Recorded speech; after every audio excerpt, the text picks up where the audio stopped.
Sony might stick a PS5 into the Honda electric car. Let's go. Cool. We'll do it. Let's go. I like Sony. Sony Walkman. Sony mini disc player. Sony cameras. Sony PlayStation 5. Yeah. And it's a good product. If they actually are involved in this car in a meaningful way, then I'm into that too. What happened now? He's eating Trump's hair. Well, yeah. I mean, I think that's what you had hoped for, isn't it? Is that Trump doll that you got? Is it for dogs? It's for dogs. Oh, okay. Yeah. Well, I don't think we have to worry too much about it. It's orange poop. In an interview with the Financial Times, President and COO of Sony Honda Mobility, Izumi Kawanishi. Okay. Can I get a double down on that? Izumi Kawanishi. That's how I would pronounce it, yeah. It's a lovely feeling. Great. Will, great name. Will, give me a crack, sir. Izumi Kawanishi. Let's go, ladies and gentlemen. Said it's possible to integrate the PS5 into cars. Console and other Sony services are part of a greater vision to make a more entertainment-driven vehicle competing with other electric models like Tesla. Because you know what they say, Ryan, is what it all comes down to when these things are driving themselves is entertainment. They're going to be giant movie theaters. This is cool. And Sony and Honda, two cool brands. I mean, I think they're both, like you have a lot of good memories with both brands, using their products and whatnot. So I think it's super cool. Why not? Sony has content, services, and entertainment. That's one thing you forget about Sony. They got Spider-Man. They actually make content as well. Services and entertainment technologies that move people. We are adapting these assets to mobility, and this is our strength against Tesla, Kawanishi told the Financial Times. Oof. Coming right at him. Them's fighting words. Coming right at him. Sony Honda Mobility CEO Yasuhide Mizuno. Wow. I might even beat the other one. Yeah. Explained future hardware will cater to the entertainment and network we would like to offer. Financial Times also notes these new models expected to launch in 2025 will make entertainment content part of the production process. This joint venture is really interesting. I don't know if the car is going to be more Honda or more Sony, but this is the convergence that's happening between tech and automotive. Cool collab. You got to get together with other brands, and you want to go at a company like Tesla. You got to partner up, make some things happen. Get the good with Sony, the good with Honda, join up and collaborate. Yeah. I'm excited to see what happens with this. I'm sure it's far way out, hey, but 2025, is that what it said? Anyway. Mercedes makes better performance. A $1,200 subscription in its EVs, a subscription. Ooh. Well, they're not the first. This subscription thing is getting out of control. Yearly fee, huh?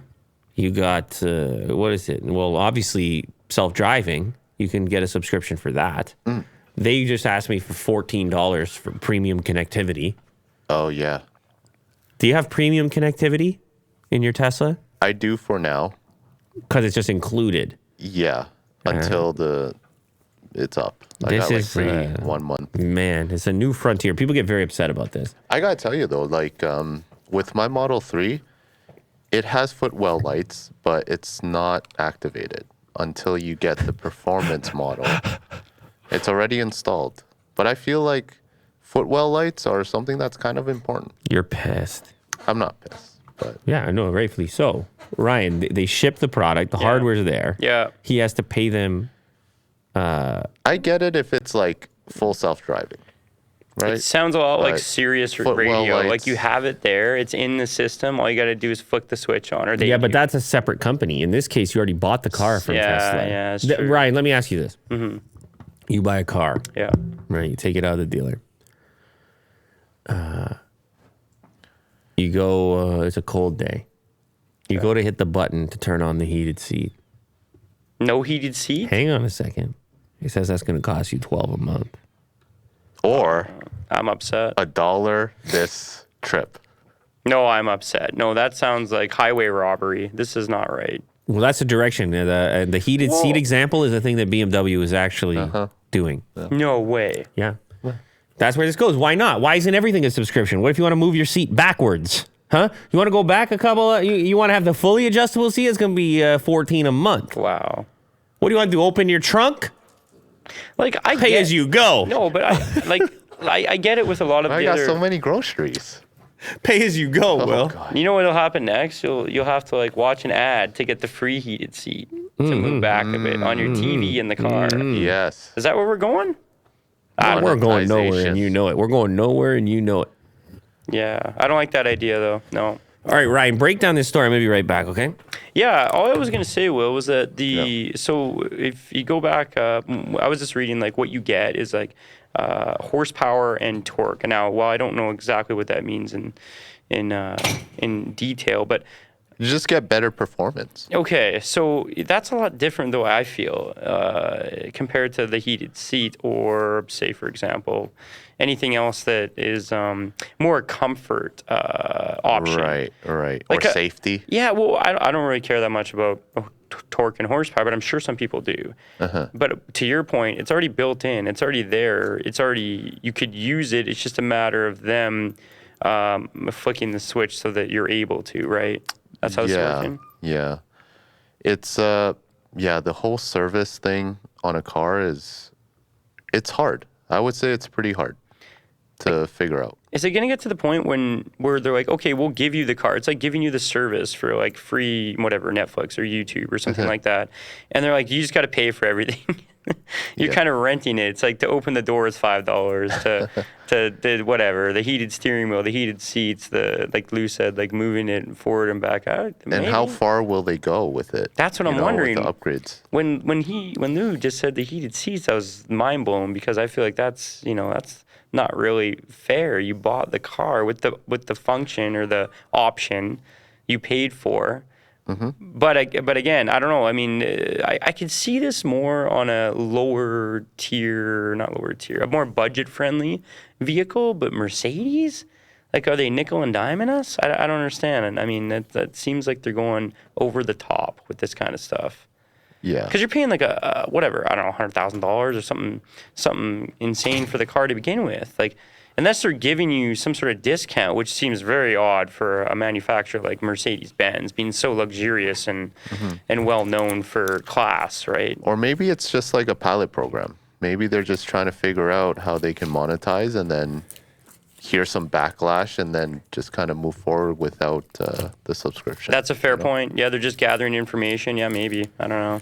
I'll tell you what, though. It's an interesting idea. Like, I'm not trying to... I guess I am trying to defend it, but just for fun. I'm not in agreement with it. I'm just going to take that position as a fun exercise to try to defend it. I have a couple cars that have insane performance, like the Taycan and the Plaid Tesla. Sometimes I just drive them around and like I'm not really using the full potential of them. I'm not driving them around like a maniac at all times. So the idea of the performance of the car being a subscription, and it just seems really weird psychologically because you're like, well, it's capable of doing it. So you don't know. You're not going to want to sign up for a subscription if you feel like pushing the vehicle a little bit more. But I do think there might be a customer that buys a vehicle and then determines that they don't really need the performance package. Yeah, but then to me, it's more of like you should get a discount on the vehicle if you're not using it. Do you know what I mean? Like it's kind of backwards in my mind where it's the subscription's available, right? So you don't have to get it out of the gate. You can get the non-performance model and then add it later on via subscription instead of needing to have the thing rebuilt. I get it. And as an example, By the way,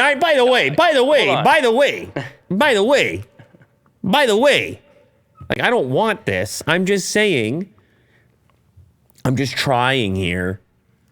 Just trying. All I was going to say is if you sold your vehicle, like your Tesla, in like a year, and that person didn't care about those, capabilities, then I get it. But what I'm trying to say is that... Well, that's the point. Like, for example, Will, can't you add full self-driving to your car? Yeah, I could. At any point. So if you go to resell your car, you can start at a lower price, and then that same customer can decide if they want it or not. Versus if you would have bought it outright, that's it. It's attached to that car. That's it, right? Yeah. So, and that's a huge amount of money. Is it not? Like, I guess the main difference here is that the hardware is already inside. you have a full self-driving computer in your car And too. all it takes is just like a subscription to be turned on. But that's the same thing in your Tesla. I know. Yeah, it's just strictly software, right? So, Yeah. That's what pisses people off. Well, listen. Yeah. I'm equally pissed. I don't want any of this myself. I just want to own the things, and I'm fully on that side of it. But they're not going to stop doing it. This is the direction it's going. yeah. I'm every curious automaker. about how far they go with it. I don't know, man. I think you could get to a point where every feature in your car is Yeah. part of an ongoing monthly Potentially. subscription. This is what we were just talking about. And I was saying to Will that then, well, two things. One, I'm surprised that it's such a high-end luxury brand. Sort of, maybe there's reasons it makes sense to be experimenting with this. But if it was a low-budget car and you were offering somebody a mode of transportation, and then everything on it was, a subscription. No, never mind. This is completely bananas. Never mind. Never mind anything I've said. You have footwell lights, and you can't turn them on. It's a safety thing. You know? Never mind a safety thing. I'm saying the hardware, it's been manufactured. Yeah. The waste has been created. It's been extracted from the earth, and now it's sitting there and being useless. Yeah, that's kind of what I was saying. Yeah. So forget it. I'm out. All right, yeah. I'm out. Well, let's see what happens. Okay. I don't know. I'm out. Yeah. I'm out. But when it comes to software, how is that different, you know? Like full self-driving. Because there's a lot of money put into that. Well, a I lot of think engineering full time self-driving and everything. specifically is because of the ongoing investment that they have to make to keep it good. Right. Like it's constantly being developed and updated. Software updates, Your lights, on the other engineers. hand, not so much. The heated seat, not so Not much. so much, no. Yeah, we'll see where this goes. I'm interested in seeing what happens with it. But it's happening everywhere. By And the way, it's it's kind not of just embarrassing, automotive. too. Like it's happening in the gaming space as well, right? Like all these games have gone to these type of models. Yeah, microtransactions. Yeah. You see, I mean, at the Battle end of the passes. day, people trying to make money. Yeah, yeah. Let's be honest about it. Let's be clear here.